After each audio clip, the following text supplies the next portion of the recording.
7 তারিখের নির্বাচনে বাংলাদেশের 95% মানুষ ভোট কেন্দ্রে যায় নাই।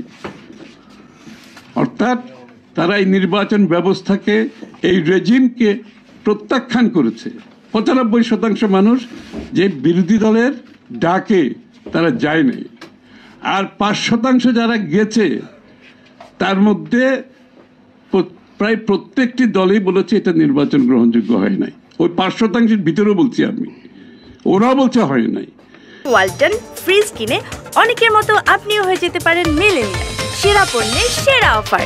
দামি ক্যান্ডিডেট বলছে, সেও বলছে অলরেডি নির্বাচন হয় নাই। আর আওয়ামী লীগের ক্যান্ডিডেট যে পরাজিত হয়েছে মনোনয়ন পেয়ে, সেও বলছে হয় নাই। তাইলে একমাত্র প্রধানমন্ত্রী আর কয়েকজন মন্ত্রীর বক্তব্যের মাধ্যমে নির্বাচনকে বৈধতা দেওয়ার চেষ্টা হচ্ছে। ওই 5%-এর মধ্যে কিন্তু বৈধতা নিয়ে প্রশ্ন আছে। এবং আজকে আবার উপজেলা নির্বাচন করতে যাচ্ছে।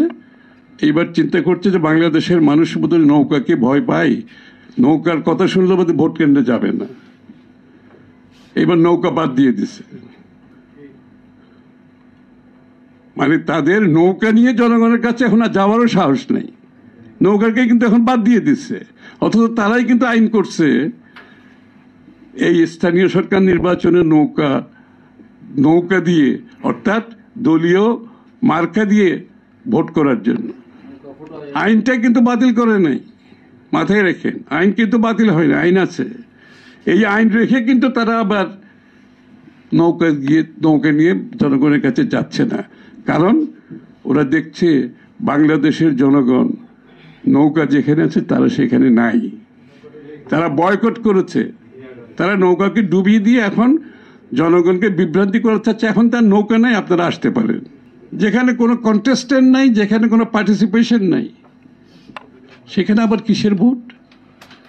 সুতরাং এই যে উপজেলা আরেকটা বাংলাদেশের মানুষকে একটা কি বলবো ইয়ের দিকে নিয়ে যাচ্ছে, একটা ধাপ্পাবাজির দিকে নিয়ে যাচ্ছে ভোটের নামে।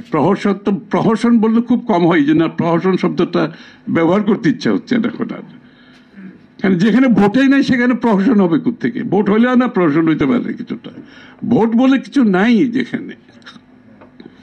একটা প্রকল্পের মাধ্যমে সমস্ত জাতিকে আজকে তারা ইয়ে করে রেখেছে, কি বলে, জিম্মি করে রেখেছে। তো তাই আজকে একটা সুখবর হচ্ছে, যেটা অনেক বক্তারা বলেছেন, ভালো খবর হচ্ছে বাংলাদেশের মানুষ 7 তারিখ তাদের অবস্থান পরিষ্কার করেছে। দ্বিতীয় সুখবর হচ্ছে আমরা যারা বিরোধী দলে আছি আমাদের ঐক্য অটুট আছে, বিএনপির ঐক্য অটুট আছে। ভাঙার চেষ্টা কোনো কিছু বাকি নাই। টাকা পয়সা থেকে, ভয়ভীতি থেকে, মানে জেল জুলুম থেকে, নিপীড়ন নির্যাতন থেকে সব চেষ্টা করা হয়েছে। বিরোধী দলের নেতা কর্মীরা রাস্তায় রাস্তায় ধান খেতে ঘুমিয়েছে, বেড়িবাঁধে ঘুমিয়েছে, কিন্তু কম্প্রোমাইজ করে নাই।